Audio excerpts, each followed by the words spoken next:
বাংলাদেশের ভিতরে একটাই বৌদি দুধ চা বানায়, সে শুধু আমি। যাদের প্রচুর গ্যাস, হ্যাঁ, বৌদির এই জায়গায় আসলে এই দুধ চা খালি তার গ্যাস হারিয়ে যাচ্ছে। আর যাদের মাজায় ব্যথা আছে, বৌদির এই জায়গায় এসে বসলে ঠিক হয়ে যাচ্ছে। আমি কখনো কল্পনা করিনি যে আমি একটা এরকম পরিস্থিতি এসে এরকম ভাবে দোকানদারি করবো। হ্যাঁ, বেঁধে গেছে, আমি এই দোকানদারি করে আমার সংসার চালাতে আছে এবং সবকিছু মানে নির্ভর এই দোকানের পরে। এটাই কর্ম, এরকম ভাবে মানে সংসারটা মানে চলতেছে দোকানের পরে নির্ভর, বুঝছে। বাংলাদেশের ভিতরে বৌদি দুধ চা বানায় আর একটাই বৌদি, মিলে দেখতে পারেন কোথাও এরকম বৌদিকে আর পাবেন না। শুধু একটাই বৌদি দুধ চা বানায়। কয় লিয়ারে দুধ চা বানান আপনি? 3 লেয়ার। আর কি কি চা বানান এখানে?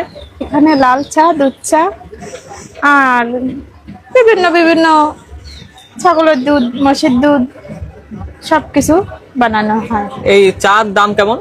চার দাম বেশি না, অনেক দূরের থেকে আসে তো লোকজন, আর গাড়ির তেল পাওয়া যাচ্ছে না, তার জন্য খুব দাম কম, 20 টাকা। মাত্র 20 টাকা? হ্যাঁ, আপনার এই ভিডিও দিলে কি মিলিয়ন যাবে? অবশ্যই। কয় মিলিয়ন যাবে?